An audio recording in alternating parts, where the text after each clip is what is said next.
All right, everyone, welcome to Mayday. How do I network my console? Today I'm joined with Scott Barnes, and we're going to talk about all things HogNet networking, and then just a tad bit of FixtureNet stuff.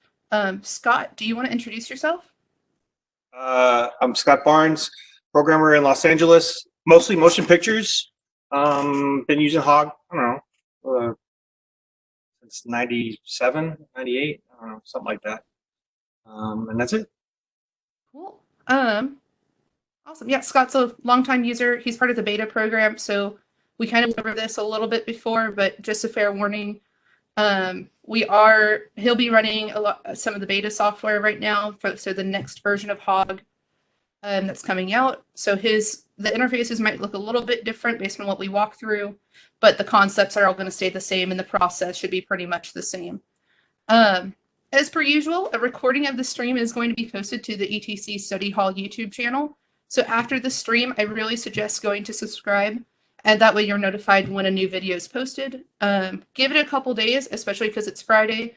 So it's going to take a little bit of time to actually to get it WebEx takes a little bit of time to process the recording, and then our video team needs to go through and make sure that the audio is all good, so that you guys can understand it inside the video as well. Before we get started, also please excuse any dogs barking, cats meowing, all that good stuff. We're all at home because of the wonderful pandemic that's happening right now, so we never know what's going to happen noise-wise. Cool. So anything else to add, Scott, before we jump in? No, most of the stuff I'm going to show is via the PowerPoint. I don't have Hog PC running right now, but obviously I can launch it if I need to. Megan already has everything running on her end, so she can always show stuff on her end. We're both running beta. We're slightly different on our builds, but if we need to get into like examples and more specific questions, then we have the ability to do that with Hog PC. She has a console behind her. I have a couple consoles behind me. I have a Hog PC tablet and an iPad running OSC. So we'll talk a little bit about all that stuff too. And all of this stuff behind me is all connected together. So I can answer certain questions if I need to. But other than that, most of the stuff I'm going to show you is on PowerPoint. Go ahead. Great. Yeah. So a lot of this is going to be over PowerPoint. We're going to talk about, first we're going to start talking about HogNet, and then how exactly like HogNet's connected and the different things that HogNet talks about. So let's actually start with what is HogNet, especially for you guys that aren't necessarily familiar with Hog and are just trying to learn, what we're putting out with all the study hall stuff. So HogNet is a protocol that's used to communicate between Hog consoles. So if you have two Hog consoles, you want to network them together to run the same show file, then we can use HogNet that way. You can also use it to connect to external DP8000, so DMX processors for external DMX processing, or for communicating via open sound control. So you have some device that you actually want to either control the console with. So whether that's an iPad, an Android device, some other remote device that's using the open sound control protocol. So whenever you're connecting your HogNet, if you have a couple different options to actually set that IP address.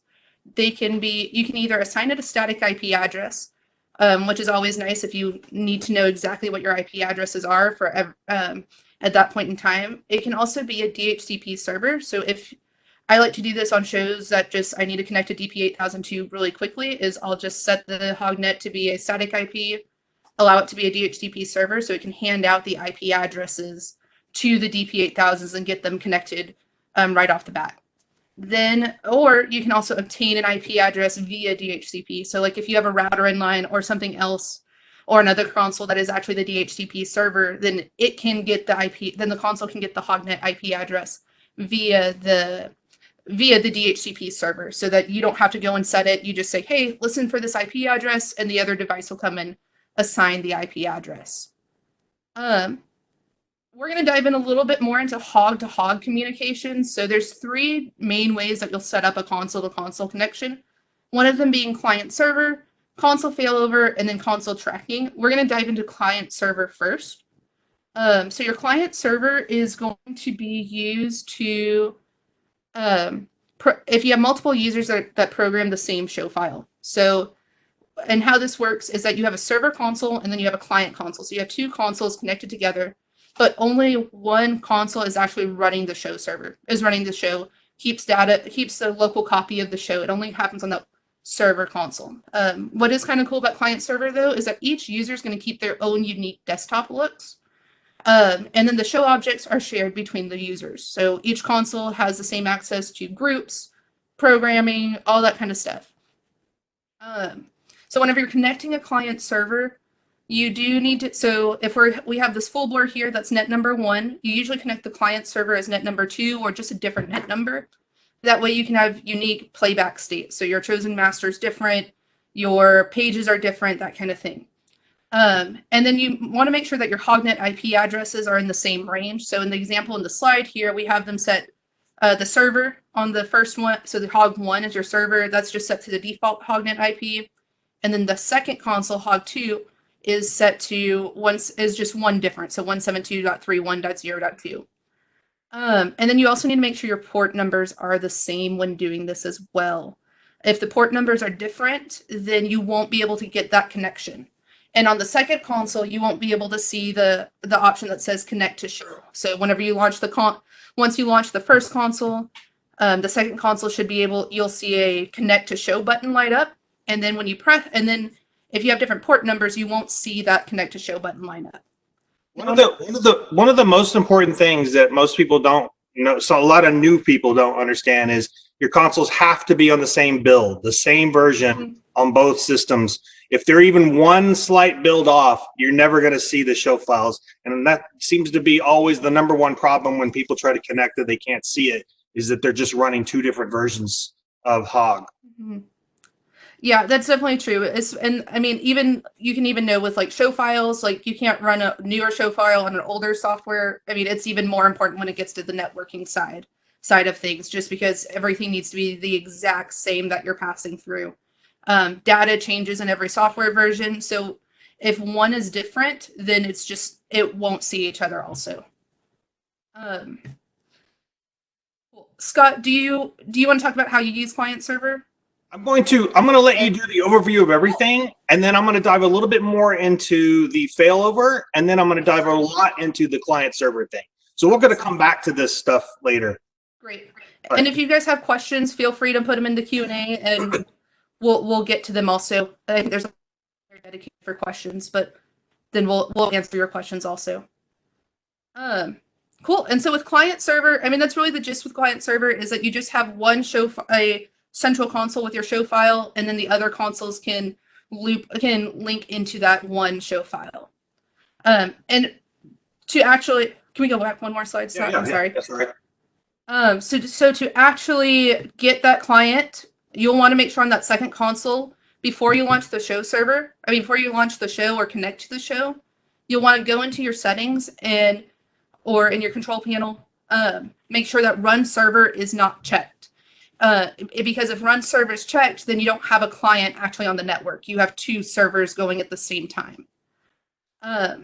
There's also going to be, in your settings where you do all this, there's also going to be, especially on the full bore, on the full size, there's going to be a button for enabling your processor that's on board. You can do that or not do that. It just depends on if you want. That's 2 separate processes. What's happening with the console is separate from the built-in DPAK, so to speak.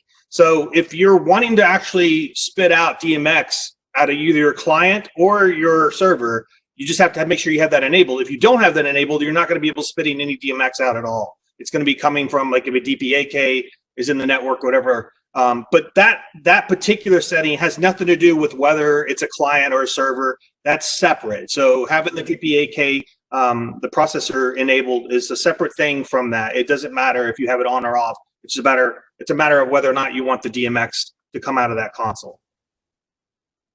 So there's a separate option, as Scott was saying, for run server specifically, and that's what triggers this client server, whether or not it's going to happen. Enabling the processor or running it, the internal DP, just says whether or not you want to get DMX out of this console at the same time. And when I say DMX, I also mean FixtureNet or ArtNet or SACN. So anything that's going to be converted into DMX values at the end of the day. Cool. And so with it being client, so that's really how you would set up client server. And this is a very basic look of what a client server network would look like. With that said, let's go over and talk about the console tracking. I'm going to show a more detailed example of how I do client server later on. All right, so moving on. Yeah. Cool. And with console with console tracking, this is where we create a redundancy of all console functions across across two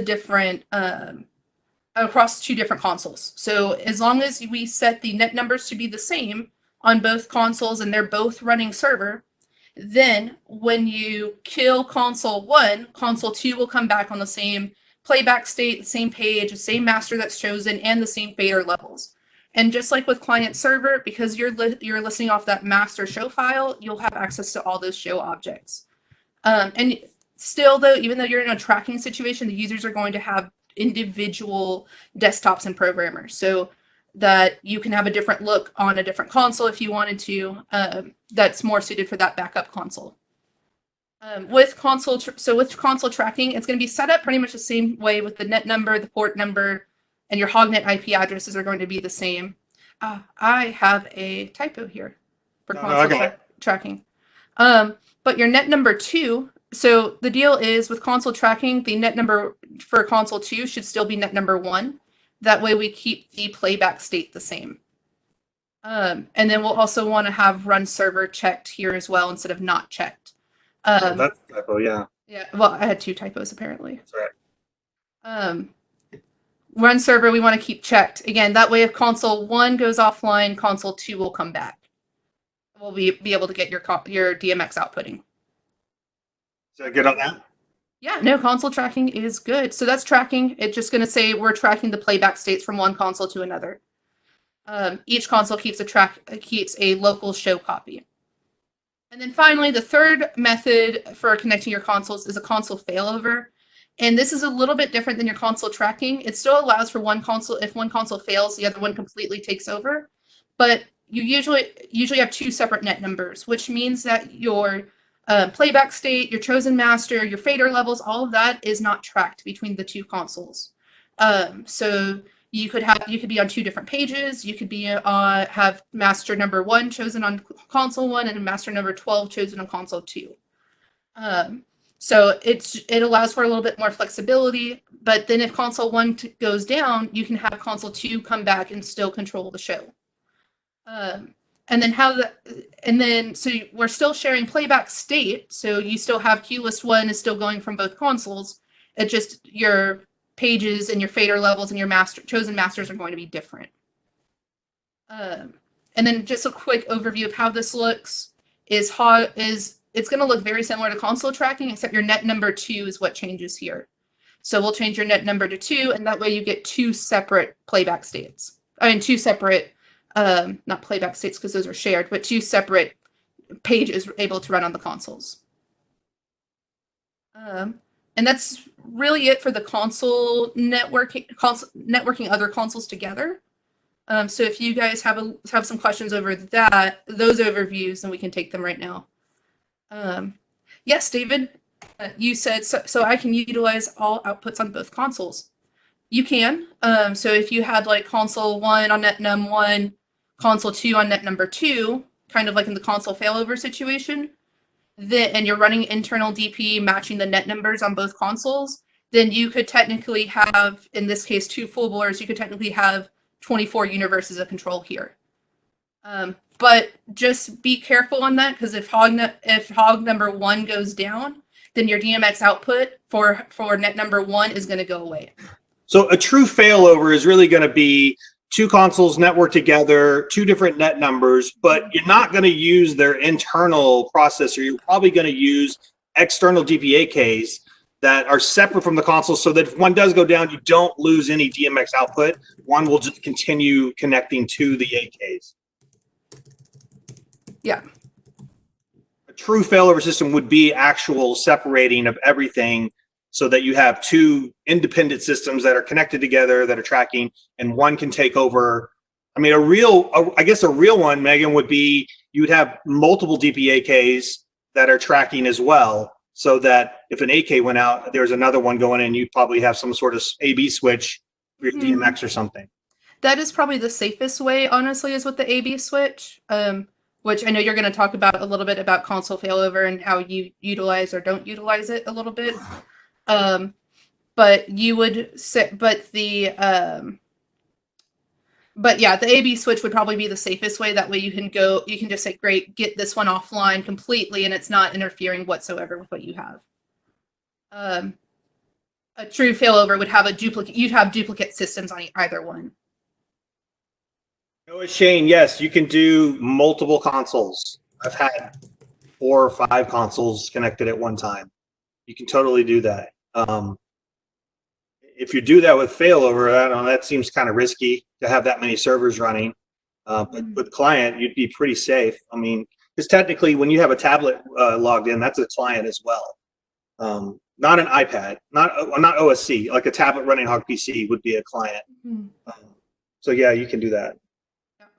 Anything running actually Hog software would be considered a client. If you're running anything like an app on like an iPad or an Android device, that wouldn't be considered a client connected into it.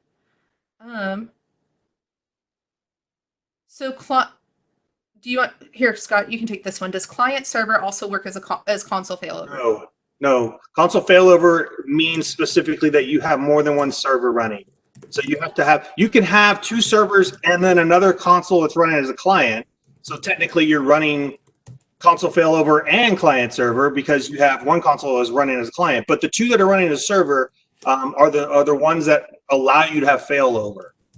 If you have client and server only, then if the server goes down, your show's down because your client's not going to be doing anything. It's not saving any data.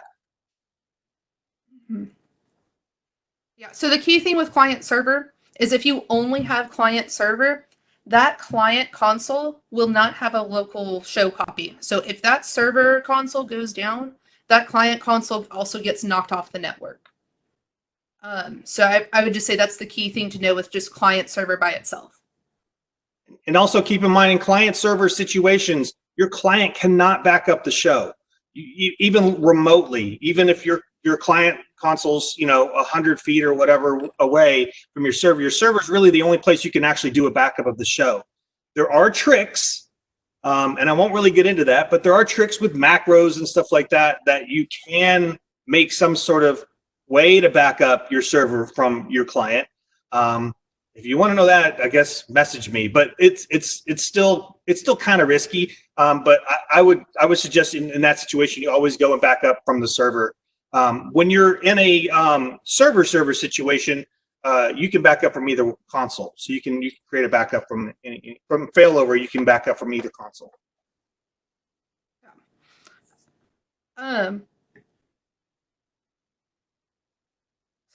Sorry, I'm trying to read David's question real quick. So in a backup, don't utilize the additional channels. Yes, just so that you don't actually accidentally lose half your rig. What about client server? In that case, can I use the outputs of the second console as additional universes? You can still in client server use those outputs as additional universes, but again, if your network is not strong or for some reason that client gets knocked off, you'll end up losing those additional universes. As Scott was saying, a true backup or a true way to do a failover or get additional universes is to have that extra extra DMX processor thrown in. So with that said, I think that leads in perfectly to talking about what a DP8000 is. So what's a DP8000 and why would you ever need one? A DP8000 or a DMX processor 8000 is a external node, which is what's here on the screen. It processes 16 universes of control. So if you hook one of these up to a Hedgehog 4X or above console, then you'll get in Hog 4 PC, you'll get an additional 16 universes of control on your console. So that will allow you to process more universes, or if you wanted to do a failover situation and you have a DP in line, that DP can actually process all of your DMX channels for you. It's going to take those real world values that we're used to programming in, like the 100% intensity, 10 degrees tilt, 10 degrees pan, and convert it into the universe channel and value that the fixtures actually need to work. There is no limit to how many DP8000s can really be networked. you're just going to hit network bandwidth. So you're going to want to make sure your bandwidth is big enough to actually communicate all that HogNet or FixtureNet traffic back and forth. So if you wanted to connect a DP8000 to a console, then as per usual, we have our net number here with one static IP set with our defaults. And then when we connect to DP8000, in this case, we're going to add in 16 universes of control. So our net number is going to be 2. And then we want to make sure we're on the same port number. So your port number needs to be the same so that they can connect to the show, because still with the DP8000, you're connecting to a show file. And then also make sure that your HogNet IP is in the exact same range and has the same net mask. These would all be connected via the HogNet port on the back of the console and to the same switch. Or if you just have one console and you just want to run one straight Ethernet cable, you can also do that as well. So these are all connected. So your DPs and your Hog consoles would all be connected together. Once again, you got to make sure your DP8K is in the same software build as your console. And you'll know that because if you don't have a connection, or if you see it, but it's not, usually your network window on your console is going to show you if it's running or idle or available, or if it needs to be updated. It's going to tell you, hey, there's a new device that needs to be updated, and you should be able to do that from your console. You can do it from your console, or you can also flash it too with a USB stick. A lot of people do that. Yeah, you can do either console or USB stick. I like the USB stick because then it's just done right away. I don't have to make sure that network settings are set correctly and all that good stuff. It's just done. The DP8000 will also alert you from the front of it saying there's a software version mismatch. And that just means either you upgrade your console or you upgrade the DP, or you downgrade one of the two to get to the proper software version that you need. And with that, let's get some questions answered again. There's a few good ones here. Yeah. So Billy has one saying, if I have 2 Hog4 running as servers for lighting and 2 Hog4s running as servers for video control, do you advise keeping them on separate networks, or is it fine having them all run one show, each 2 servers run on a different net number? I guess my question would be, is it necessary to have them on both the same show? Like, does your video also trigger your lighting at the same time? Because if so, then you'll want to keep them on the same network so that you can, I mean, it's a little bit easier in that way to keep them on the same network to trigger each other with comment macros and stuff like that. I'd say you'd be fine to do all of them on the same network. Whether or not you need the 2 running lighting to be both servers and the 2 running video to be both servers. I mean, you might be in a situation where the 2 lighting ones could be a server client, and then your video ones might be a server client as well. Or, I mean, it just depends on how much backup you really need. But yeah, you could totally do that.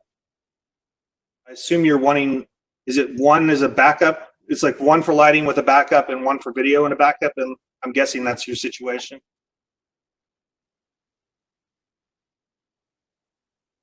I would assume that would be why, but I can't say for sure. I mean, that's, yeah.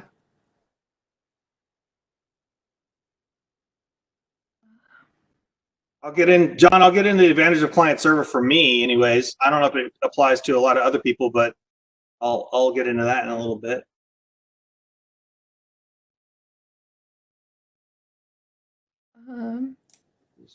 Is there a reason tracking consoles don't share a programmer? For example, if my desktop crashed, I would walk away over, pick up exactly where I left off. That's a question for you. It's a question for engineering, and that I will have to find out later what's our thought process for that. That's really kind of like a thought process, how it's been designed, how the system has been designed.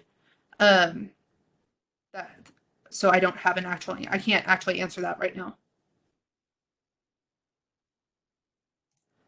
I'm just concerned. Oh, Billy followed up and said he's concerned about the amount of data running over the HogNet output. That's the beauty about HogNet. It's not there's not a lot of data running through it actually. It's not DMX. It's not as heavy as, you know, streaming ACN and stuff like that. It's basically constant synchronization of the show. So when you do make changes, that information is sent to all the other servers. But if you're idle, if you're just playing back, it's not a whole lot of information really flowing through, I don't think. Right? Am I right about that, Megan? Yeah, it's not too terribly it's not too much information. It just kind of depends on how, I guess I would say, and you Scott have a lot more experience with like higher number of fixtures in a show.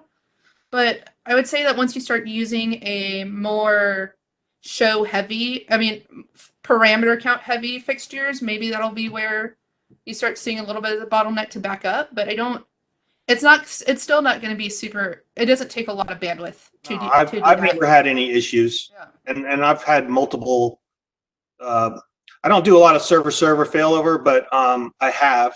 I stick to pretty much client server, but I've never had any major issues when it comes to the amount of devices I have on there.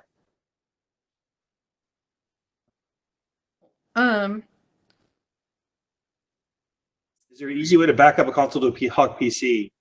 Well, if you're going to back up to the Hog PC, I guess you'd have to make the Hog PC a server so that you could technically synchronize it to your other console. I'm assuming that's what you're talking about. But I mean, if you're going to back up to any console, whether it's Hog PC or a console, it's going to need to be a server.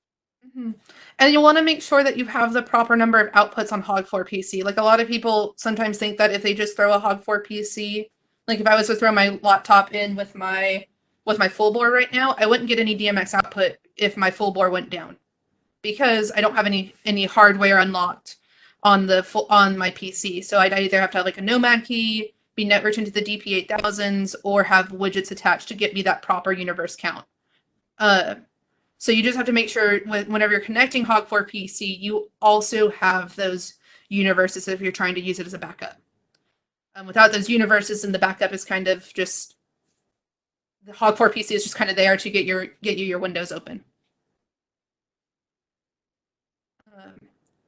Tim Speed, DPNet 2. So every Hog device, processor, console, Hog PC, whatever, anything running Hog software has a net number identification. It is the number that identifies what that particular device is. If you have everything with a different net number, then they're all their own devices. But in tracking situations, you would have the same net number, so that basically they're mirroring each other. But that's what the net number is. The net number is sort of the identification of that particular device. I don't know Arnold's question. Limit of DPs in 1 gigabyte LAN? So is there a limit? Is there a limit? Theoretical limit? So I think there's 99 net numbers available in the network. So it just depends on what's being transmitted over those DPs, to be honest. Like it's hard to give you a theoretical limit. At most, like I said, I'm going to double check my net numbers here, how much I can go. While you do that, I'm going to answer Jared's question. Is there anything unique about parked values in networking the console? No, nothing at all. You can park fixtures from whatever console you want. Even a client server is going to be able to park fixtures, and anything parked is part of the show file. So any console that is a server has that information in it, so it will be part of the show. So when you log everything off and you turn everything back on, anything parked will be parked, no matter which server console you start up first. I'm going to get into specifics in a minute about console failover and the order of events that need to happen in order. I'm going to get into that a little bit more in a second. But no, it's parked values are a part of the show, so that would be part of it no matter what. Yeah, and my net numbers just kept spinning as I went up, so I can't give you a theoretical limit as to what it is necessarily on a 1 gigabit network connection. I know at one point our net numbers were limited to 99. That's a lot of DPs and a lot of consoles to connect to each other, though. Aaron, I think your question, aren't you beta testing? 314 is going to solve a lot of those issues as far as what universe number it is. Just so everyone knows, 314, we're running 314 right now. 314 finally will, I know a lot of people have been waiting on this, will allow you to arrange and number and label your universes in a full range, not like right in the current 313 and previous. Your network patching is going to be your universe patching is going to be per processor. So it's always, you know, processor 1, universe 1 through 16, processor 2, universe 1 through 16, and that's always how it's shown in the patch. In 314, this is fixed or enhanced, so that you have offline universes, so you can number them 1 through 100, and it shows that in your patch. And then now you assign those universes to a processor port, and you can move those around, and you can label them. So they, by default, their labels are letters, A through whatever, and then double A, B, something like that. And then you can rename those instead of letters. You can put whatever you want. You can actually label what they are. So this is a really big feature that's coming. Like I said, the pandemic's going to slow it down a little bit, but it looks good. You'll like it. Yeah. I don't. Most of my shows don't usually go past a DP. I'm usually doing like 2. Maybe I get 2 axons, 2 axon HDs. And I'm usually just with a full bore, so that more than covers my universes. So and because I'm mainly ingrained in the Hog series, it's just always been linear. I'm going to fill up as many universes as possible. So this photo here, I put this in. This is 4 DPA from Guardians of the Galaxy 2, and that's processor 37 on top, and then there's 38, 39, and 40. And so in the patch during the show, and in 313 and previous, your patch would be 37, 1 through 16, 38, 1 through 16. So if I had done this now with 314, it would be literally universes 1 through whatever that ends up being, and I could label them. So that's the advantage of the new version that's coming. Let's see. You want to get into the next thing? Or is there any more questions? I think that would be it for, well, is it possible to get connection? So let's hold off on that, Medina. We're going to wait on that question with Reaper till the end. And like our dedicated Q&A. I don't know if you've had experience with this, Scott. I know I haven't, about triggering HogNet over internet. I've never wanted it, but I've heard that some people have done it. I think, sorry, Sarah. I don't know if this is something we should really like talk in public about. Yeah. I'll tell you that it is possible with the right VPN, and if you're really savvy with networking, I would say that you probably could get away with it. I don't think high-end or ETC would support it. I don't think they would want you to do it. I'm pretty sure if you called support right now, we would say it is not a supported feature that we can help with. I know even on set, it gets to a point, even like when people are running like parallels on their Mac and trying to connect via QLab over their network, like it comes to a point that it's not technically a supported thing we can guarantee. That said, I'm not a high-end employee. I can tell you I have done it and tested it, and it does work. But you really got to know. I had to be kind of taught by someone I trust my information from, and I was able to test it, and it did work. I only tested it briefly. I didn't want to push my luck, and I would never. And I only did it just for a testing purpose. I would never run a show that way. Yeah, so it's, I mean, off the record, yeah, I guess it's possible, but just knowing from a network standpoint, it should be possible. From a high-end employee standpoint, it's not supported. Yeah. But yeah, I mean, as Scott said, it's just knowing how to network is probably going to be where you would need to be with that. One thing's interesting is, like, I deal with a lot of outside IT people on shows from like studios and stuff. It's always interesting to see them help me set up a network with console stuff, because they're not familiar with the devices that I'm running. So it's sort of it's a mishmash of what their information is versus what my information is, and we have to find a middle ground, whether or not we can work together or not. It's always fascinating to work with someone who doesn't work with consoles but does know a lot about IT, they have more information than I need, and I have information they probably never heard of. So it's always an interesting conversation. Yeah, it always is. I've done a couple of shows where we're just trying to get ArtNet ran, and they're like, "Oh yeah, we blocked those ports on the router because we're on a university network," and I'm like, "Okay, but I need those." Cool. With that being said, let's talk a little bit about FixtureNet. These next couple of things for FixtureNet are mainly going to be covering like the more of the SACN side than the ArtNet side. But so what is FixtureNet? We talked about HogNet. Now, what is FixtureNet? FixtureNet is used to communicate to fixtures. So ArtNet, SACN, video switchers, that kind of stuff gets configured over FixtureNet. FixtureNet cannot be a DHCP server, so that's the main difference whenever you're setting IPs. So it can't assign IP addresses for you, but you can assign a static IP address, or it can be assigned via DHCP. So let's dive in a little bit as to, so whenever you want to use Hog in an ETC network, you're probably going to connect via SACN into like a Net3 network. And usually you do that so that you don't have to change. Sorry, I'm realizing that these slides were for. Can we go one more? Yeah, go one more. That's fine. Okay. Perfect. Thank you.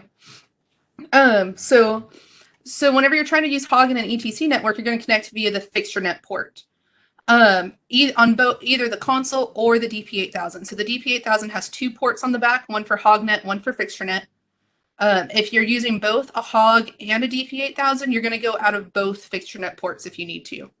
So like if the Hog's doing local processing and you have that DP8000 to add in more universes, then you'll want to make sure FixtureNet is spitting out of both the DP and the console. The FixtureNet IP addresses and the can be set on both the Hog and the DP8000 from the Hog itself.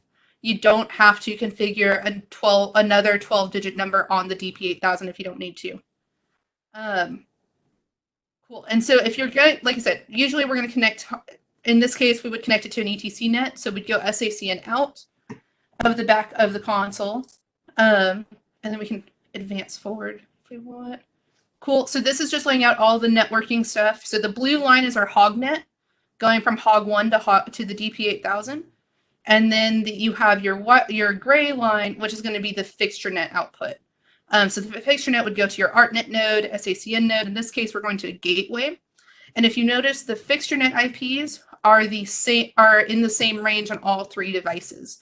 And same with the net mask is the exact same on all 3 devices. So your FixtureNet IP on the console, for example, is 10.101.0.1. The gateway gets .101 at the end, and the DP I put as .12 at the end.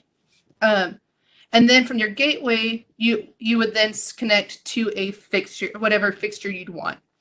And I'm explaining with a gateway, but this could also, like I said, be an ArtNet node, a different type of SACN node, or there's also fixtures that take in ArtNet or SACN directly. It just kind of depends on what kind of device you're going to want to go to. And that's really how the hardware itself looks. And then you'd have to go and map the SACN ArtNet universe or ArtNet universes inside the console. But this is how a network map would look with the different devices. Any questions over FixtureNet? Yes. How do we feel about running both SACN and HogNet over the same switch port? It's a common question. I don't like it. I try to keep it separate as much as possible, but I don't know if Scott thinks different. I don't do it. I don't practice that. I know people that have tried it and done it. I don't know people who have done it regularly. I think I know some people who've experimented with it, and for whatever reason, they don't really stick with it. I think the main thing is there's just so much traffic on streaming ACN. That's just constantly. I mean, you got gags running and lights doing. I mean, you got data flowing constantly. Your bandwidth probably is a big factor, and so I just wouldn't want anything to conflict with the 2 different networks. So I'd always separate them. Not to mention, my streaming ACN is going to go to a different part of the rig than my HogNet. So I don't necessarily need to run HogNet all over the trusses and all over. I mean, it's like I'm not going to need that. So I'm going to separate that. To me, those are two separate networks completely, and they're usually going to be in two separate locations for the most part. Yeah, and that's exactly how I feel about it. Is like usually I have my DPs right next to my consoles, whereas my net nodes of some kind, whether they're SACN nodes or ArtNet nodes, because I've used DP2Ks as ArtNet, those go live closer to where the DMX is needed. Cat5 or Cat6 is cheaper than DMX when it comes down to it.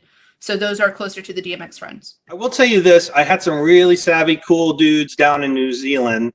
I don't know if Ruben's on here. I think he is. But those guys, Johnny and Ruben, were our systems techs on Avatar.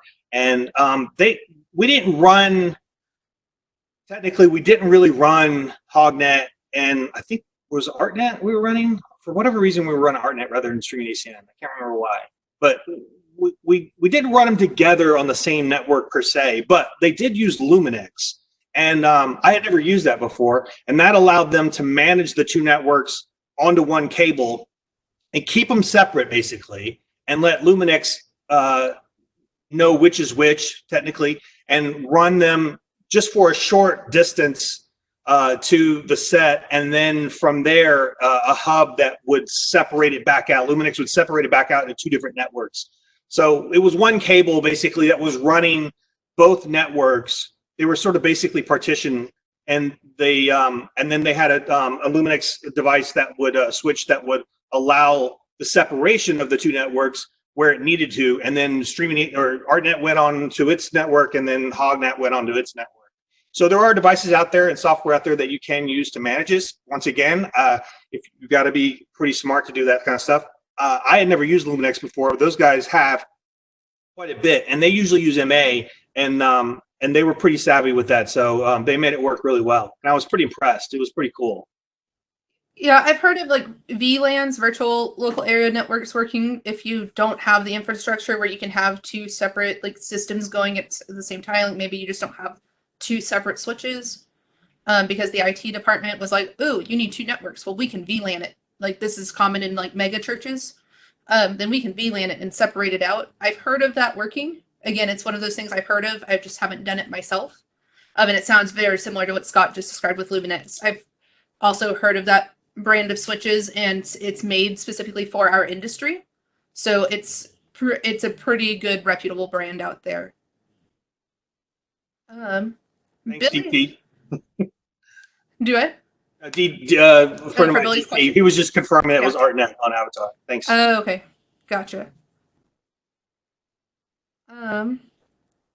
Billy says, if the DP crashes, will the console still output the FixtureNet that the DP was supposed to output?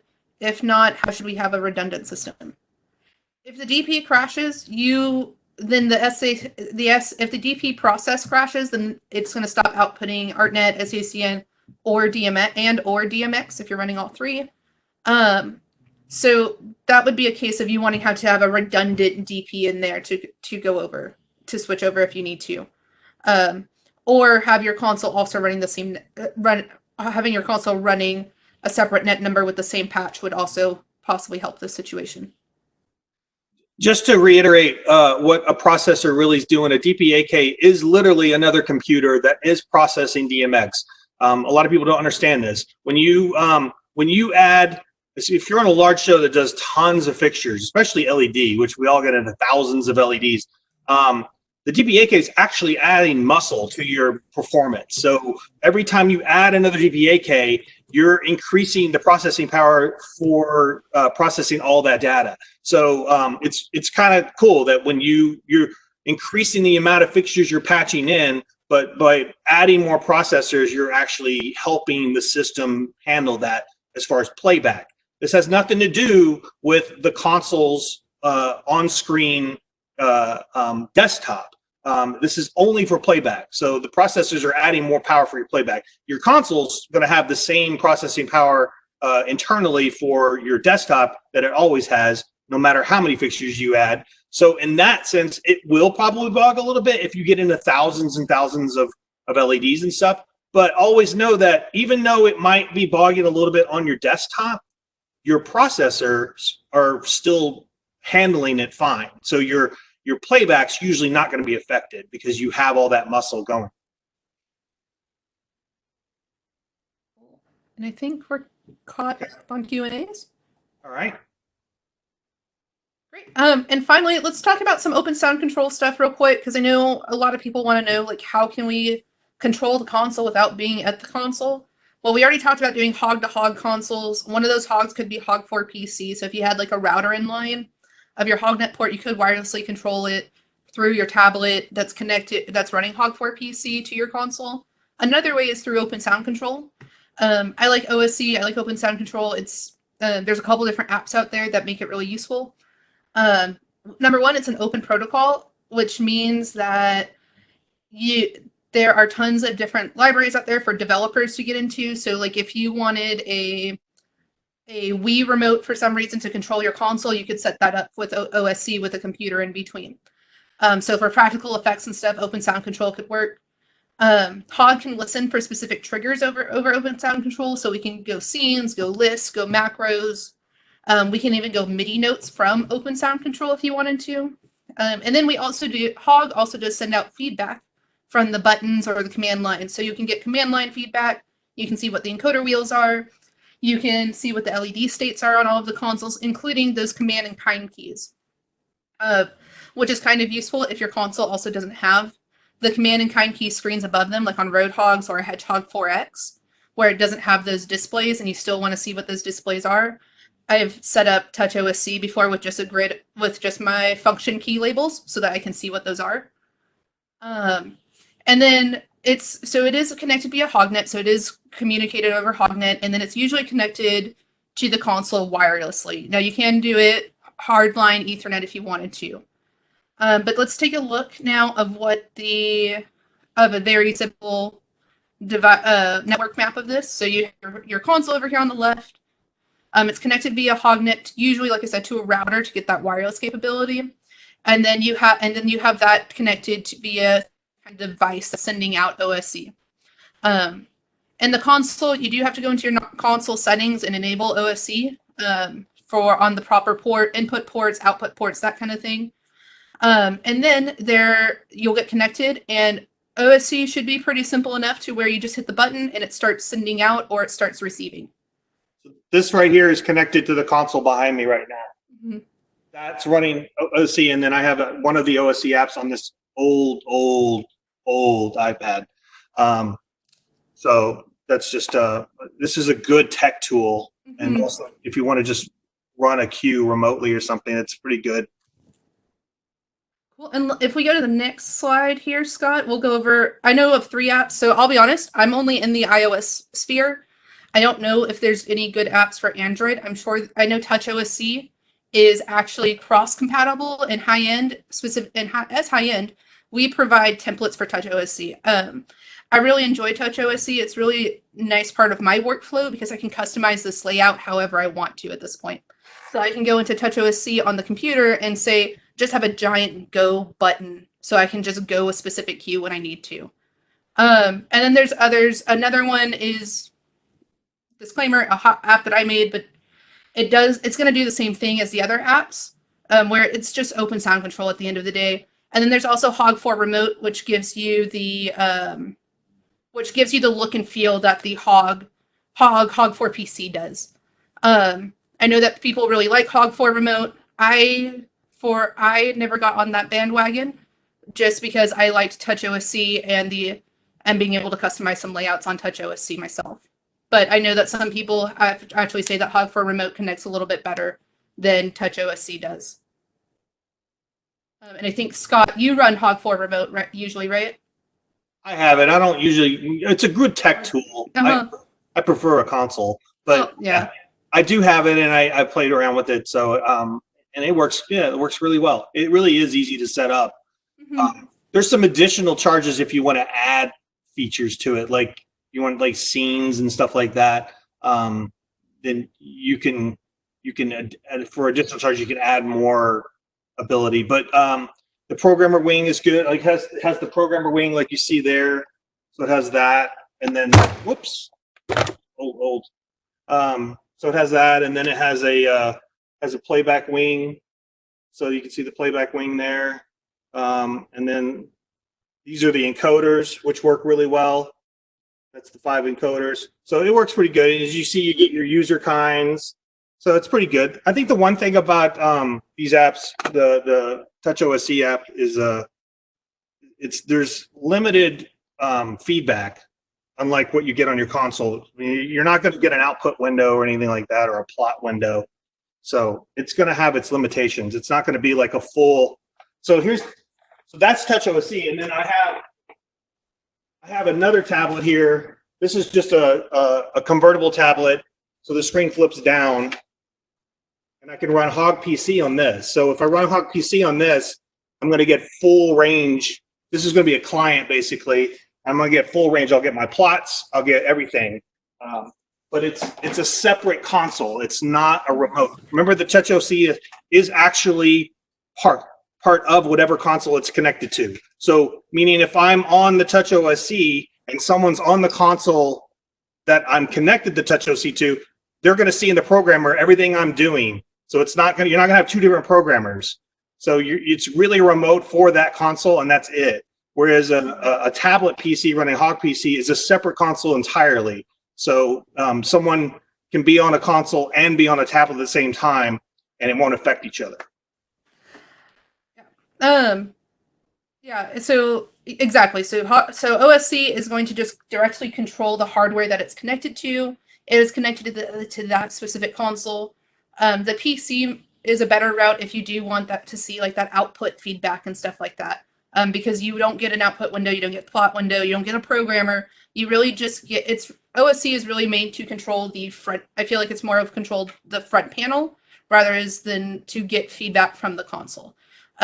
Usually I set up an OSC setup whenever I'm troubleshooting at work with people, because then I don't have to have a HogNet on my desk to control Hog4PC. I just have my Nomad key plugged into Hog4PC, and then I get my fader control, encoder wheels, all that good stuff out of it.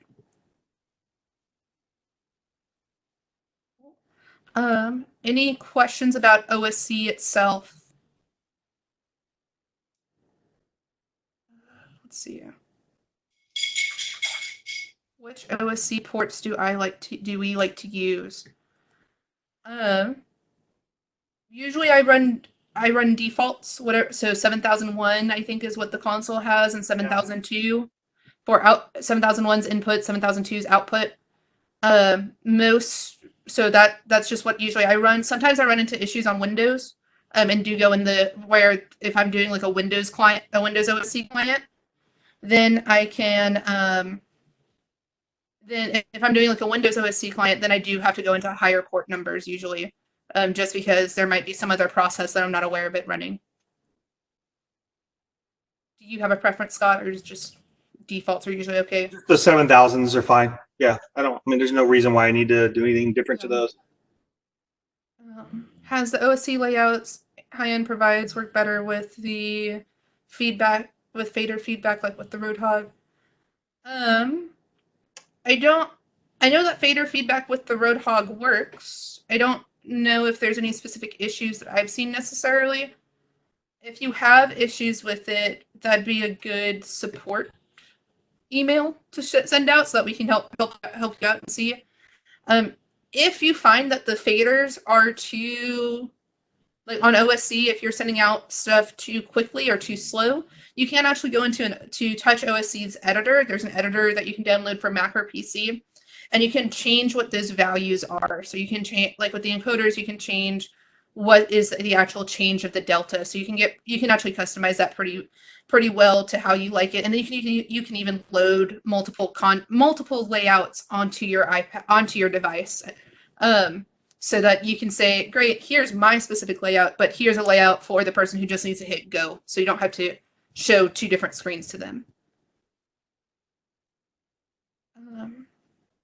For Hog4PC to run as a client, do you need to have any other hardware? No, Hog4PC, you don't need to have any other hardware to run purely as a client. It just won't output any DMX at that point.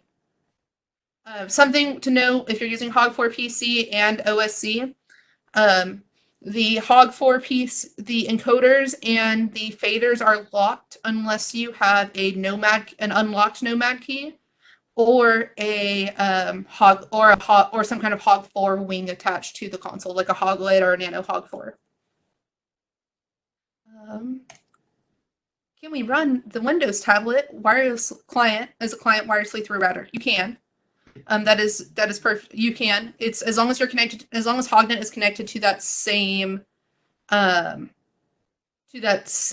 network. You just want to make sure your HogLit's set up correctly. Let me just add to that. Yeah. It's totally doable. A lot of us do it. The thing is, depending upon what kind of show you're running or what kind of show you're on, I don't know if like live shows have this kind of issue, but on film, there's a lot of wireless traffic now with audio, video, playback, the studio. There's just a lot of things happening wirelessly, and any little hiccup, any little bump on your wireless connection to your tablet could cause a network fail. And you're not going to lose the show. Obviously, your tablet's usually going to be a client, so your console's still going to be running your show, and you're not going to see any effect. But if you're running a Hog PC, like on a tablet or something, and you're out on set or out on the stage and you're doing stuff, and all of a sudden you get bumped slightly, sometimes it can happen so quickly that your Hog PC is still running and everything looks fine, but you get that little network error saying there was an interruption, and you hit OK. And then now, usually I think what happens is anything you do from there on isn't going to be saved until you log off and log back in, because that one little hiccup now has affected your connection to the server. So usually it's best just to log off real quick, log back on, and you're good to go. But I have found that there's so much wireless traffic now that unless you have a really robust Wi-Fi system that can allow you to stay connected securely without any interruption at all, it's just, and you're definitely going to want to run your tablet as a client, because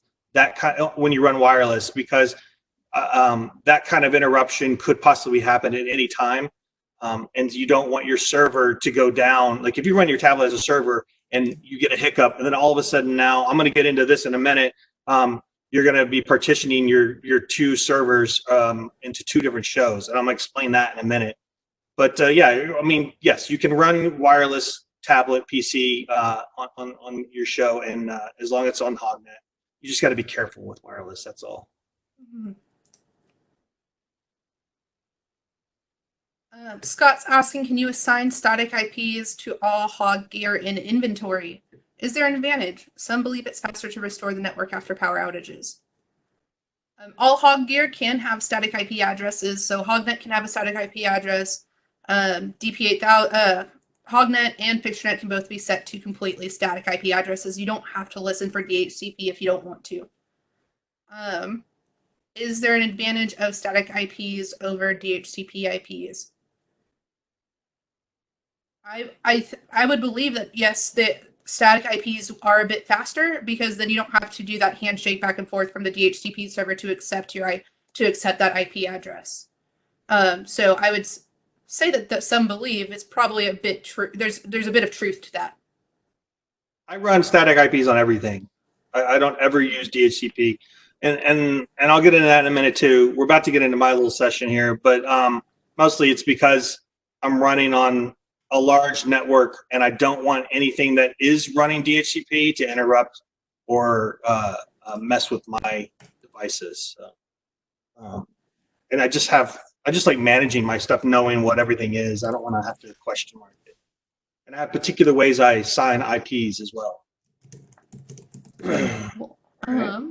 With that, yeah, with that said, I think, Scott, we're going to hand it over to you to talk about some real world stuff. Yeah. All right, so I'm gonna dive a little bit deeper into console failover and just show you exactly what happens in situations with console failover.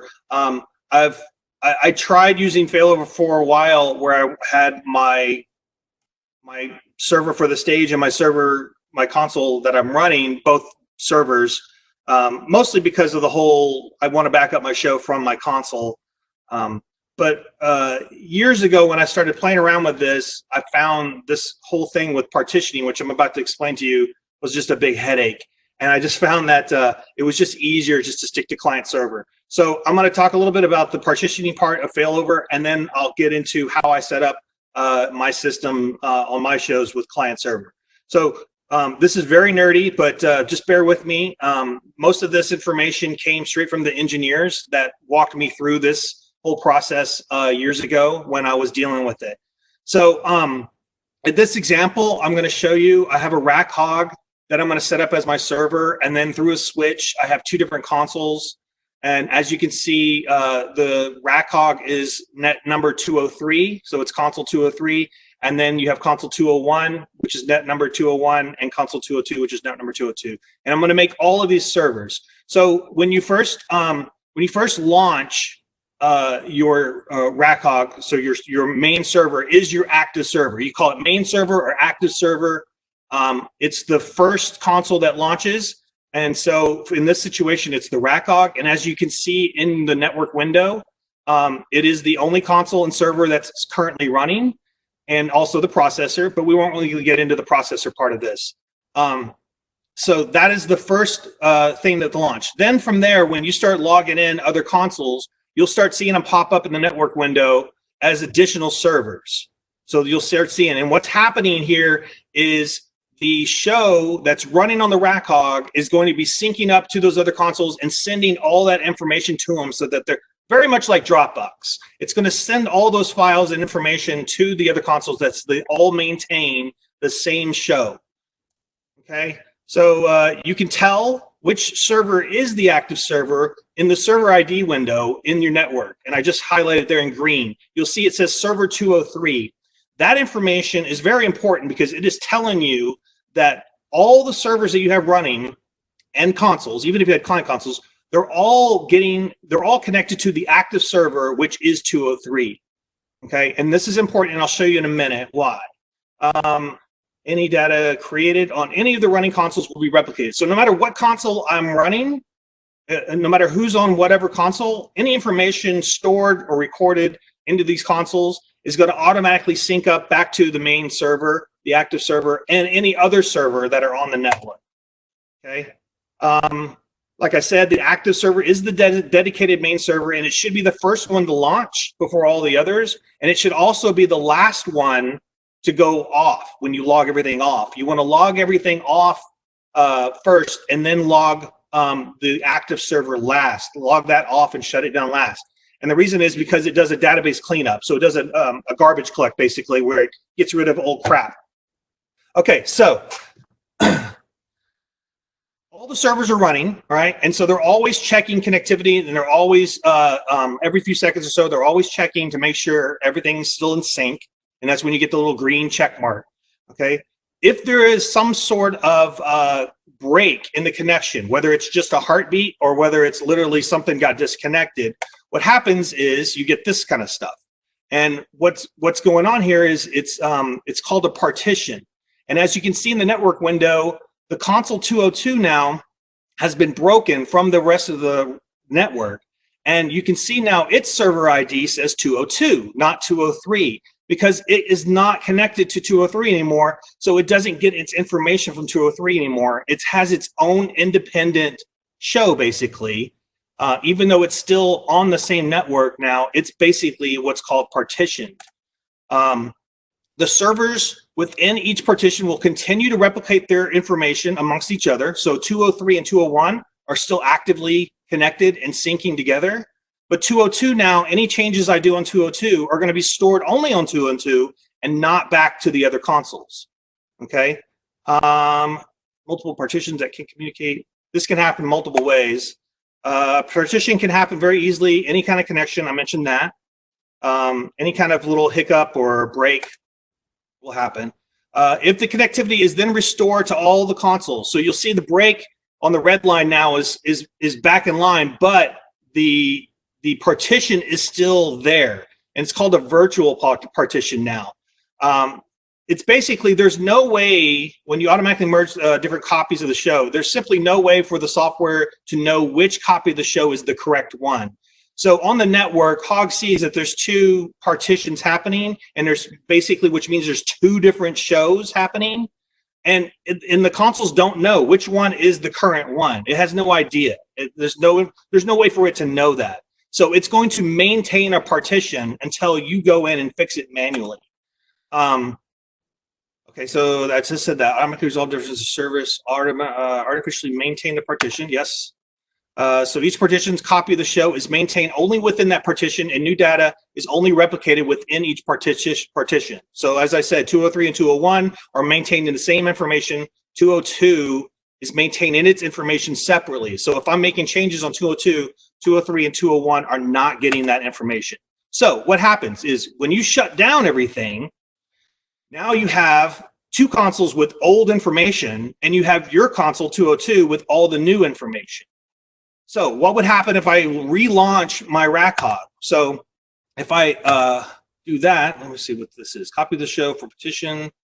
Data loss is a real risk when you have a master server is briefly disconnected from the other servers. So you have to really be aware when you use console failover, which one's your active server and does it have current information?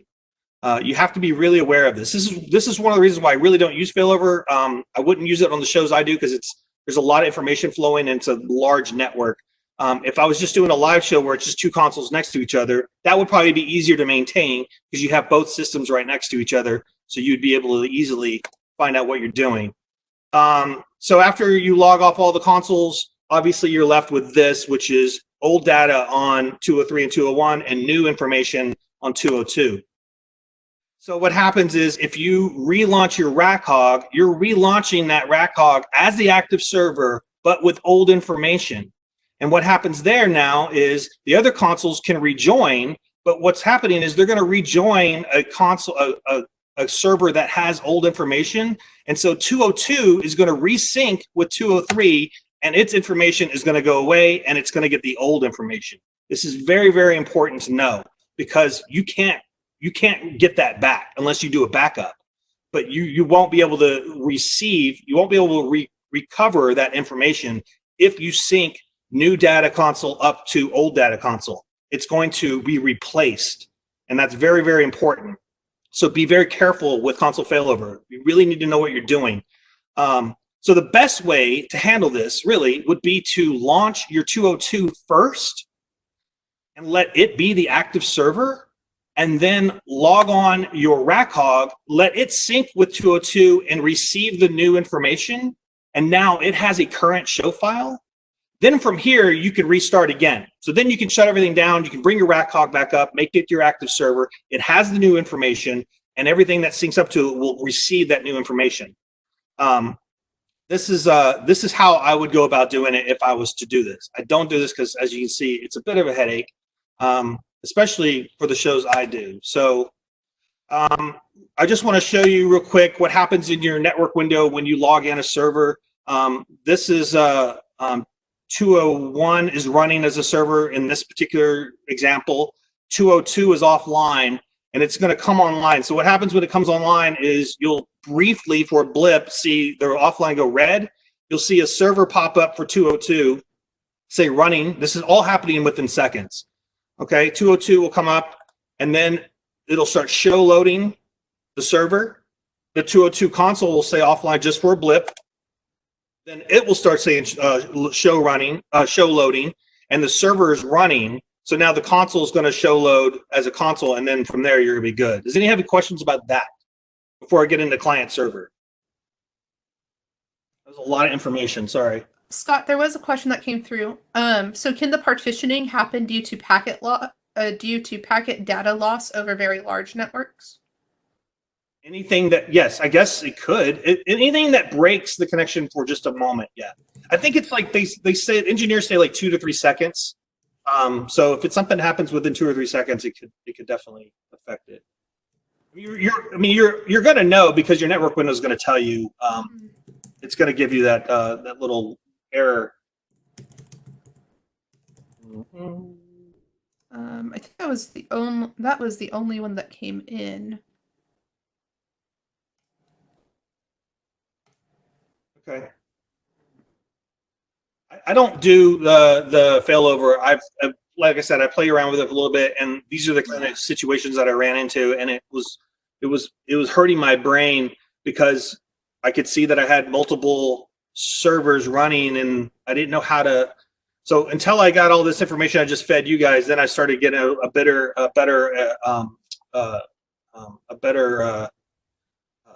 idea of how failover really works with multiple servers.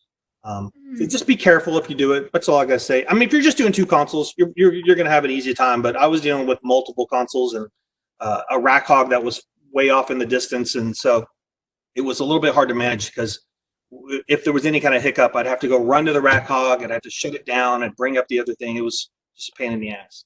So that being said, the way I do run my shows is I do a multi-stage network. So I use lots of rack hogs lately. It didn't used to be rack hogs. Before I started using rack hogs, I was using just hog PCs on laptops, which you can still use. You just got to make sure each one has a DPA case so that it has its own processor. But after years of using hog PCs and DPA case, I started using rack hogs. And these are a few examples of some of the rack hog systems that we've used before. The image on the right is from the Marvel shows, and those are just nice little cabinets they built for them. It's a very simple bare bones system. It's just a rack hog, which basically, if anyone doesn't know, a rack hog is a full-size hog 4 in a rack. So it's identical. It's running Linux. It has the same kind of ports in the back, MIDI, all that kind of stuff. It only has 1 DVI though, I think. Isn't that right? Just 1 DVI? So only 1 additional monitor you can put on there. But these are just literally just a mouse and keyboard and a rack hog and a display. And then the one on the left are a little bit nicer version that the guys down in New Zealand built. You'll notice everything's on wheels because we use these on different stages, so we'll easily be able to move them around if we need to. Sometimes we put them on stages and leave them there, but sometimes they need to be used on more than 1 stage, so we'll wheel them around. And I'll explain how I use these in a second. So right now, actually. So here's Pinewood Studios in Atlanta. So this is a place that I've done a lot of shows in, and it's a good example of how I try to do my shows. Not every place has this kind of infrastructure. This place is a very new facility, so it has a really good, robust infrastructure. Some of the places, the older studios in LA, don't have quite the setup that these guys have, but it's still possible. But what I do is these are all the stages on that lot. And every stage has what they call a pop. It's a small wall-mounted rack that holds various switches, network switches, and fiber switches that connect all the stages together and allow the studio IT to accommodate each stage with whatever kind of networking devices they need, Wi-Fi or whatever else for video. So those little blue squares basically are all the pops for those stages. And then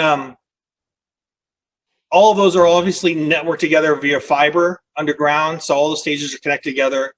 And what happens is, well, let me get in. I'll get back to that in a second. So I just want to talk real quick about ports. So Megan mentioned port number 6600 being the default port number that we use a lot. A lot of people don't understand what ports are.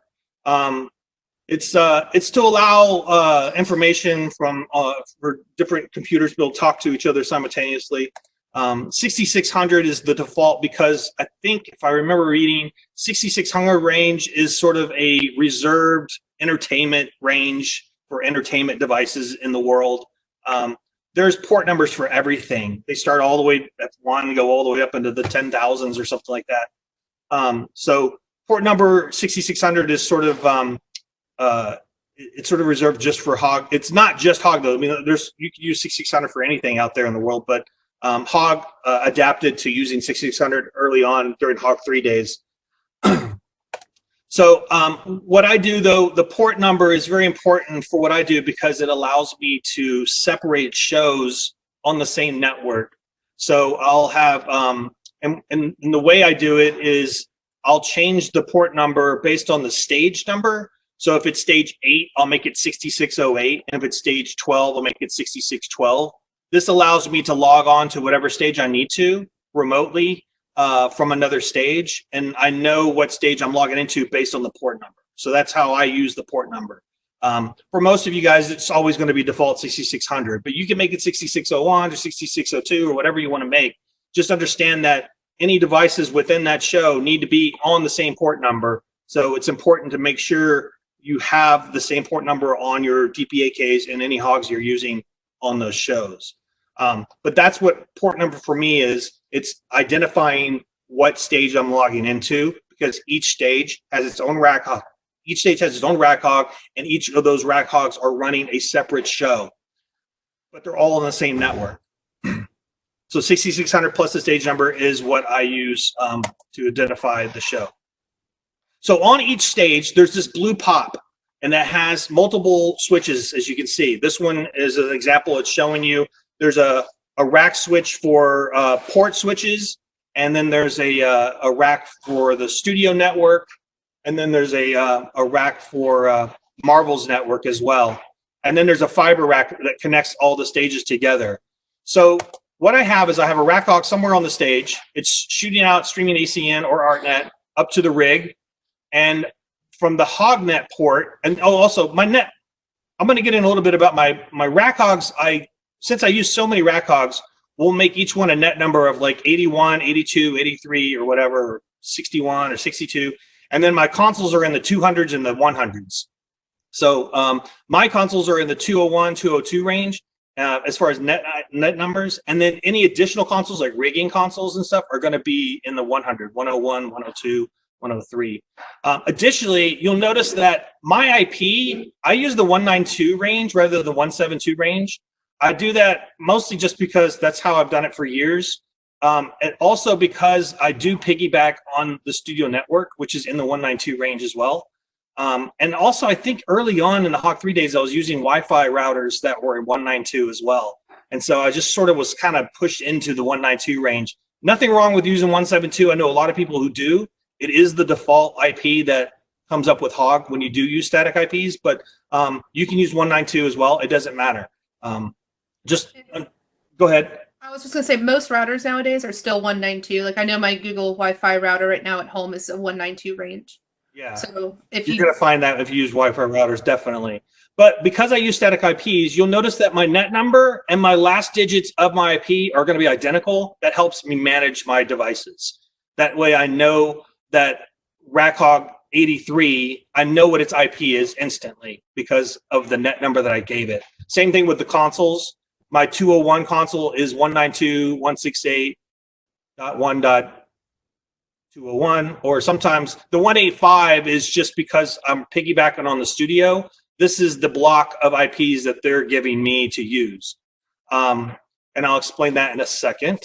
So I have my rack hog, and then from there, I'm going to network to a wall port.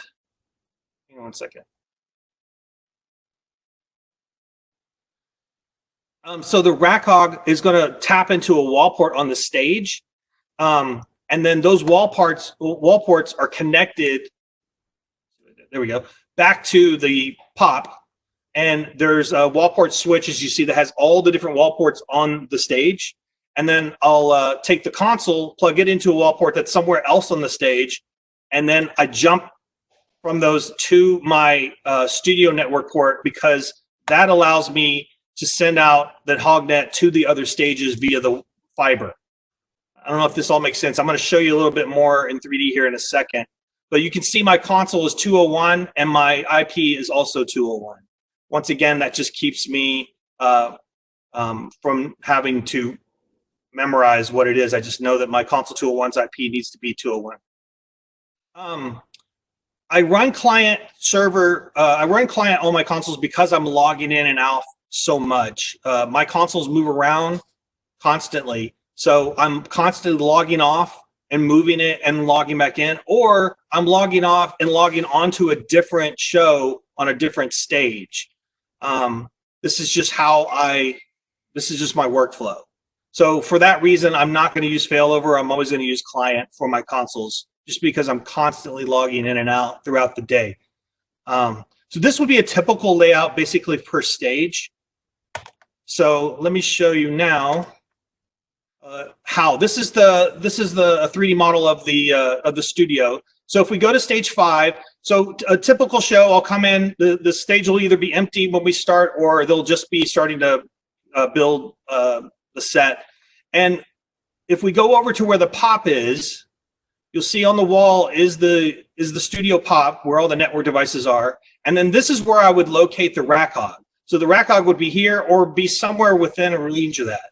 Then once the set goes in and then the rig goes in, I can basically put my console anywhere I want on the stage and just tap it right into the stage network and then plug it back in from there at the pop into the proper port that it needs to be in.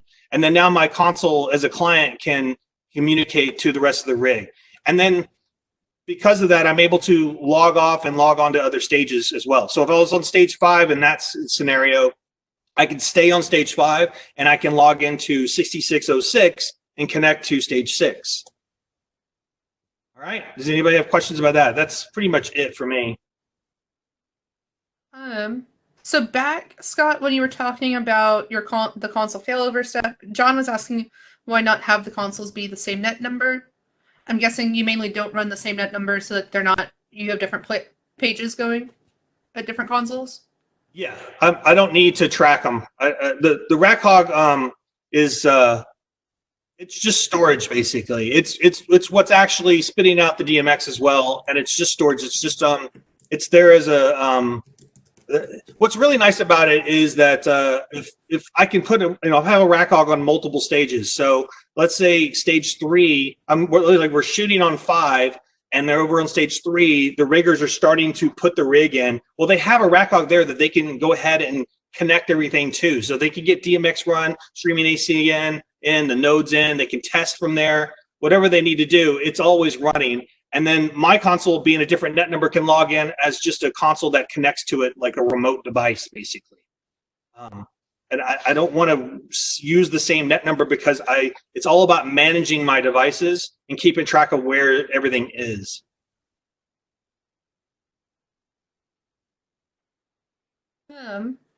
Stefan asks, is right-clicking in the server on the server in the network window to reset better than rejoining the show network? Do you have experience with right-clicking and hitting reset?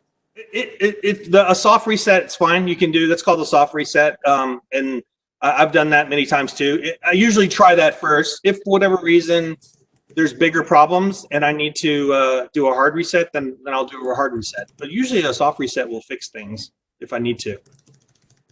Yeah. Cool. Anybody else? How do you deal with lighting gear that defaults to the 2 range?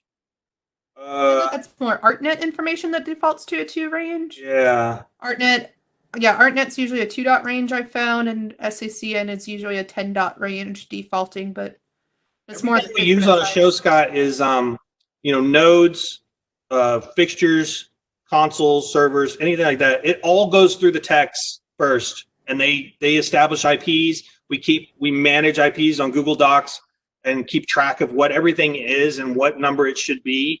And that way you always, because you got to know, you can't just throw something on there that you don't know what it is, or if it's foreign. We just have to keep track of all that stuff. So we'll set the 10 dot range or the 2 dot range if it's ArtNet to be what it needs to be. We don't allow anything to come in and connect to the network that hasn't been properly set up first.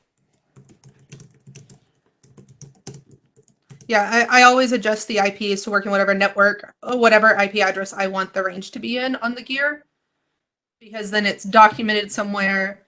If someone needs to ask me a question, then I'm not like, oh, it's whatever the defaults are.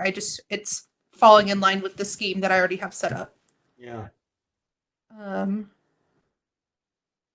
With client, you aren't able to back up show information locally, correct? That's correct. So Ryan asked, I'm just confirming that I can't back up my show locally at my console. No, I cannot. My workflow is that I'll do a backup around lunchtime and I'll do a backup at the end of the night. And if it's some sort of intricate thing that I was doing during the day that I just feel a little bit more comfortable backing up, then I might do a backup then too.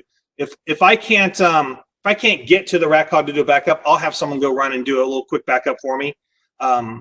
But yeah, I do a backup. Not only do I do a backup at night, but I usually move that over to a thumb drive too. Or Aaron was mentioning network drive, and I forgot to add that, Aaron. I'm sorry. But because this is really cool, because everything's connected to the studio network, and because all the servers are riding on the same network, we also, somewhere in like in the tech office somewhere, we'll put HogNet in the tech. This is the great thing about doing this, is because we can have in like a prep office or a tech office, I can have a little Hog PC system that's also tapped in the network, where the guys can patch in information for certain shows. So they can log into, like if the fixture guys are going to do like 1,000 LED fixtures in there and they need to patch that in for me, they can do that remotely from their office for whatever stage that stuff's going into.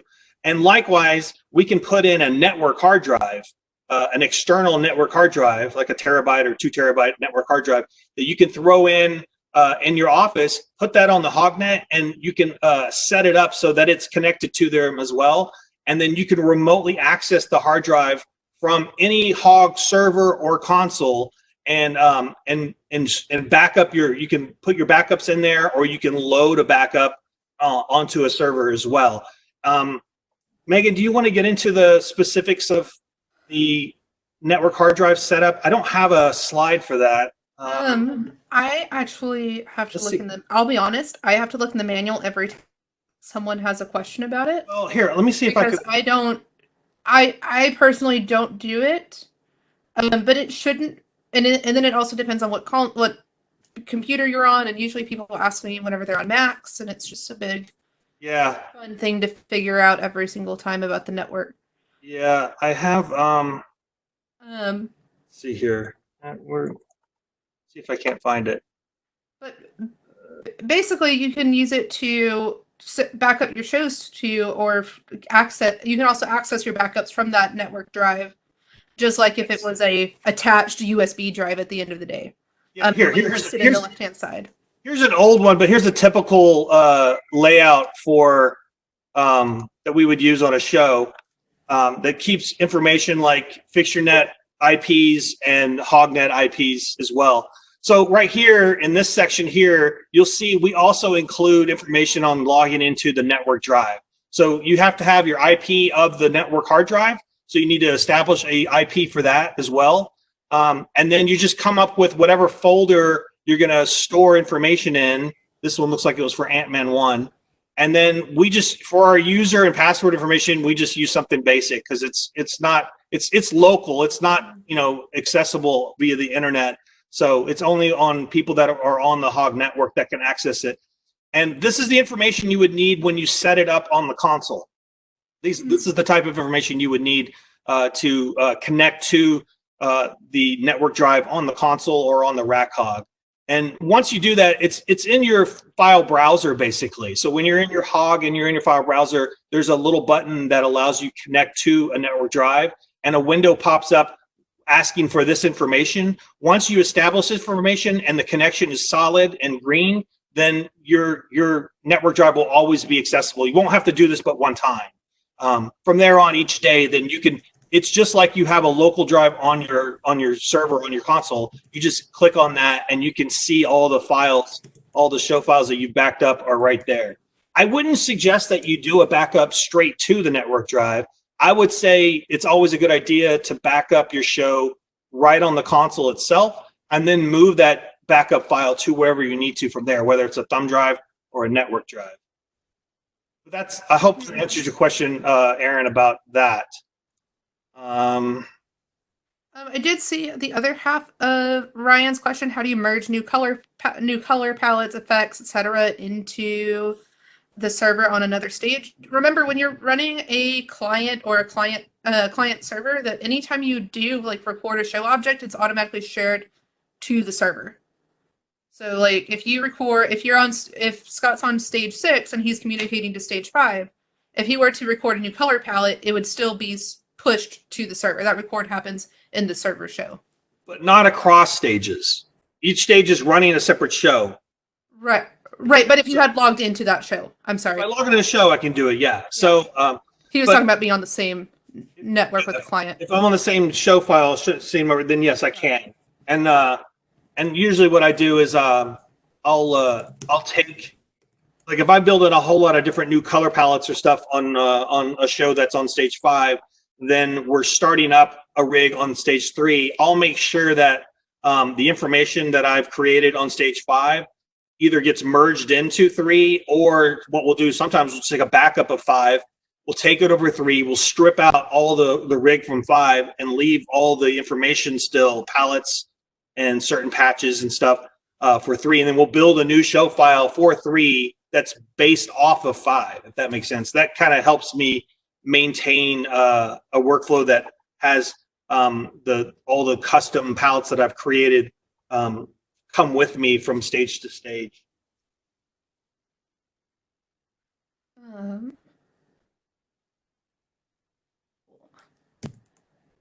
If you have console failover set up and you have both FixtureNet outputs patched to the same SACN universes, do you use a higher SACN priority for the active server so that if the primary output device, so that it outputs the active server if the other one, if it goes offline?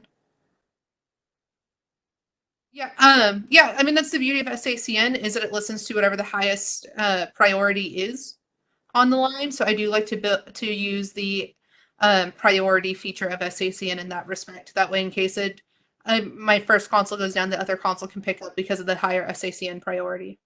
Yeah, if you needed that, I mean, yeah. Otherwise you could just separate them with different IPs and make them 2 separate FixtureNet outputs. I'm assuming 2 different devices. Is that what he's saying? 2 different consoles to the same node, basically. Yeah. I think to the same SACN universes. So, like, doing that, I probably would be sending, one console would be universes 1 through 16, the other would be 17, 13, so 32 or something like that. I'm not sending the same data from both consoles. I mean, remember, your consoles can track or be the same net number so that they're tracking, but the processors within them could be separate. They don't have to be the same, but you could make them the same, I guess.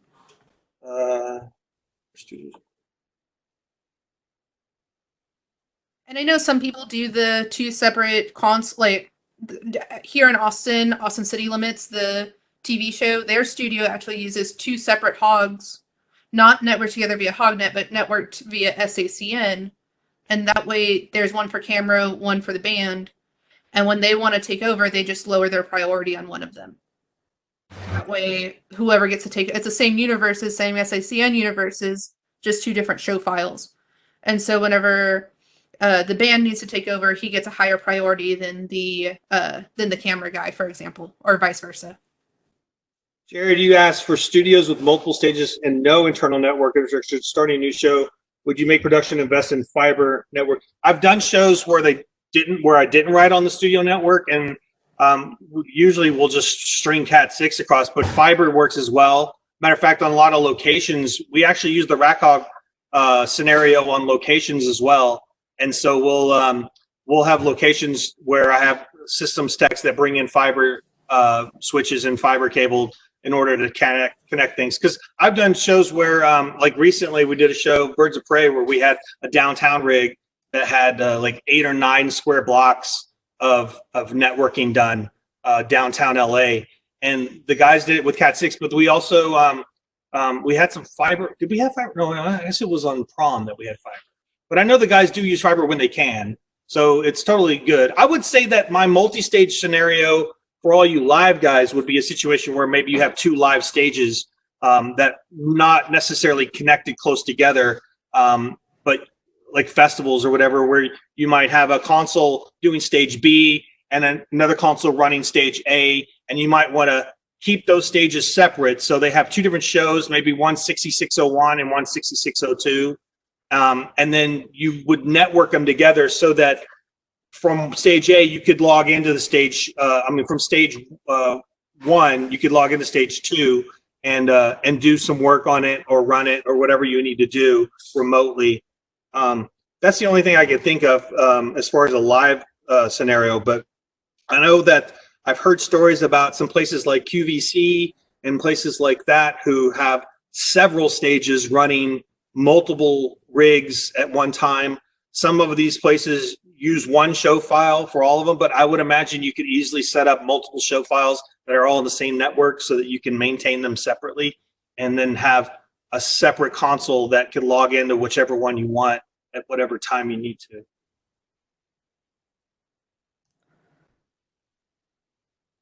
All right, good. Scott just had one question up at the top that asked if you could talk a little bit about sharing networks with other departments.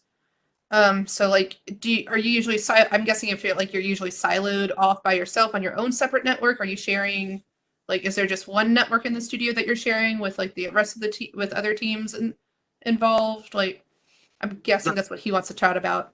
I get with the show IT guy, so the studio IT, and he'll just he'll go in and basically VPN. He'll just a VLAN. He'll just make a separate. He'll take my range, like I'll tell him I want 912.168.185.1 through whatever available for all my devices. What they'll usually do is they'll actually set up, like recently what they've done is they're pretty clever with it. They make the first 25, like .1 through .25 is going to be through DHCP, and then beyond that is going to be all held and reserved so that no DHCP will use any of those IPs, because I'm going to use those IPs for all my devices. But it is sharing the same network as the internet and everything else. But because they've isolated it, it's not interfering with my network. Nobody's from the outside is connecting to my devices, and my devices aren't connecting to theirs. So it's managed pretty well. It's a part of IT that I don't really get into. I just make sure I have the right person that helps me set it up the way I want it set up, and then they help me manage it. Cool. And we talked about the tablet PCs. I do have one. I have one right here next to me. I think in my earlier days, when this was available from the get-go, I used it quite a bit. I remember Iron Man 1 and Iron Man 2, I was using it quite a lot. And then over the years, wireless on movies anyways, wireless became so popular. Teradecks are used now for video, and audio has a lot of stuff going on. And there's just so much traffic now, Wi-Fi, that when I use Wi-Fi, sometimes I get knocked off just for a blip. And any little blip like that is just a headache to deal with, because I got to log off my tablet and log it back on. Last time I used it quite a bit was on Guardians 2, but I try not to use it that much, only when it's really, really necessary. So it is still a tool I have, and it is still a tool I use, but I don't use it as much. Not to mention, I don't know, some of you guys probably agree with me on this, but I've had cinematographers that have told me, you know, hey, I really like the idea of having you right next to me with your tablet so you can control things. Usually what I tell them is like, look, just because you can, you know, look to your right and easily say, hey, do this, do that, doesn't mean it's going to happen faster, because for me, on the tablet is going to slow me down than a console. I mean, the console's just laid out in such a manner that I have, you know, having encoders and buttons and knobs and touchscreens that, you know, allow me to do things very fast. And being on a tablet just slows me way down. So I usually convince them of that once I show them how much of a difference it makes. And communicating with a radio or a PA device or some sort is going to be a PL is going to be faster, because I'm just going to be on the console and it's just going to be quicker. The tablet comes into play when I need to do stuff, because I just need to have that up close visual aid of seeing what I'm doing, whether I'm focusing movers or doing a cue of some sort that I need to have. It's just a nice tool to use at certain times, but I don't use it all the time. And one last question, then we're going to wrap it up just because it's already 1:40. Justin's asking, would you be able to utilize 2 rack hog units set up in a console failover and then have other consoles be able to log in a server client setting? Absolutely. Yeah, that sounds like a genius idea, actually. Yeah, I have the luxury of being on a show where I don't have a live audience. So if something does go down or whatever, it's usually not it's like not a nightmare. I don't have, you know, I'm not doing a live TV show or a live show with an audience. If I have a hiccup, like a network fail or something like that, I just usually just get on radio and go, hey, give me a second to restart something, or let me just fix this network problem, and we're back up and running. But I think in a live situation, having 2 rack hogs as servers sounds like a really good idea. Yeah, absolutely. You have that right there at your front of house, right by your console. Probably would be really good. And then your console would be a client. Yeah. Right. And so, like I said, that was going to be our last question. Thanks, Scott, for showing us all the stuff and how the magic happens. Thanks, everybody. Thanks for coming. Yeah, thanks everyone for watching. Really appreciate it. So thanks, guys. We will see y'all around. All right, Megan. Thanks. Yeah, thanks, Scott.